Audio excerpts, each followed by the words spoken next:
دور کسی جنگل میں ٹنٹنی اپنی سوتیلی ماں رانو چڑیا کے ساتھ رہتے تھے۔ ٹنٹنی کی ماں مر گئی تھی۔ ارے بیٹا ٹنٹنی اٹھو، آپ کو اسکول کے لیے دیر ہو رہی ہے، آپ نے اسکول بھی جانا ہے۔ ایسے ہی سوتیلی ماں کہتی ہے، ارے آپ اپنی بکواس بند رکھا کریں، میں اسکول جاؤں یا نہ جاؤں آپ کو اس سے کوئی فرق نہیں ہونا چاہیے۔ آپ اس گھر کی نوکرانی ہیں، آپ میری ماں کبھی نہیں بن سکتی، کبھی نہیں بن سکتی۔ یہ سب کہتی ہے ٹنٹنی اپنی سوتیلی ماں سے پتا چڑا بھی آ جاتا ہے۔ ارے ٹنٹنی، یہ کیا ویوہار ہے اپنی ماں سے بات کرنے کا؟ تم اپنے سنسکار اور آداب بھول گئی ہو کہ بڑوں سے کیسے بات کی جاتی ہے؟ یہ ماں نہیں صحیح تو اپنے بڑے ہونے کا لحاظ تو ان کا کیا۔ پاپا یہ میری ماں نہیں ہے، میں نے ان کے ساتھ نہیں رہنا، میں جا رہی ہوں، پاپا یہ میری ماں نہیں ہے۔ یہ کہہ کر ٹنٹنی ادھر سے غصے سے چلی جاتی ہے اور پتا چڑیا اپنی بیٹی کی معافی رانو چڑیا سے مانگتا ہے۔ رانو آپ مجھے معاف کر دو، یہ تو ابھی بہت چھوٹی ہے، نہ سمجھ ہے، اس کو تو کوئی سمجھ نہیں صحیح غلط کا، کرپیا کرو کہ بھول چھوٹی سمجھ کے معاف کر دینا اسے۔ ایسے ہی پتا چڑیا معافی مانگتا ہے۔ ارے ٹونی کے پاپا کوئی بات نہیں، کوئی بات نہیں۔ ایسے ہی دن گزرتے رہتے ہیں۔ دن اور شام میں ایک دن ٹنٹنی کے اسکول میں ایک بہت کمپٹیشن ہوتا ہے اور ٹنٹنی اپنے گھر آ کر کہتی ہے، پتا جی میں نے ایک نئے شوز لینے ہیں، ہمارے اسکول میں کمپٹیشن آنے والا ہے، جس کے سب سے خوبصورت شوز ہوں گے اس کو بہت بڑا انعام ملے گا، پتا جی مجھے ایک گفٹ چاہیے۔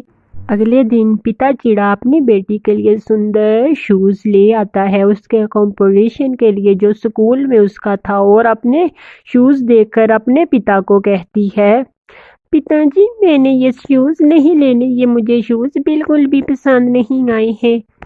ایسے ٹونی چڑیا کہتی ہے، ارے بیٹی یہ بہت پیارے شوز ہیں، آپ لے لو، آپ یہ شوز لے لو، آپ اس کمپٹیشن میں جیت جاؤ گی۔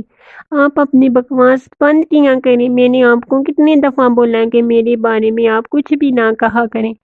پتا چڑیا شوز لے کر جاتا ہے اور راستے میں اس کا ایک موٹر ہوائی سے بڑا سا حادثہ ہو جاتا ہے، جس سے لگنے سے پتا کی فوراً سے مرتیو ہو جاتی ہے۔ ایسے ہی دور بیٹھا چھوٹا طوطا بھاگتا بھاگتا جاتا ہے، ارے ٹونیا تمہارے پتا کی موت ہو گئی ہے، وہ بڑے سے ہیلی کاپٹر سے ٹکرا کر مر گئے ہیں۔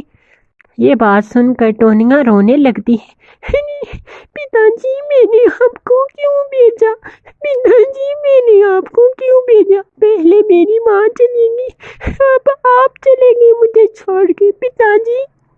اپنی بیٹی کی آواز سن کر رانو چڑیا بھی باغی باغی بیٹی کے پاس آتی ہے اور آ کر، ارے ٹونی کیوں رو رہی ہو میری بیٹی، کیا ہوا؟ ماں ہمیں پتا جی چھوڑ کر چلے گئے، ماں جی وہ مر گئے ہیں، ماں میرے پتا مر گئے ہیں، اب ہمیں کون پالے گا؟ یہ سن کر ماں بھی رونے لگتی ہے۔ ارے ٹونی یہ کیا کہہ رہی ہو، ٹونی یہ کیا کہہ رہی ہو، ایسا نہیں ہو سکتا۔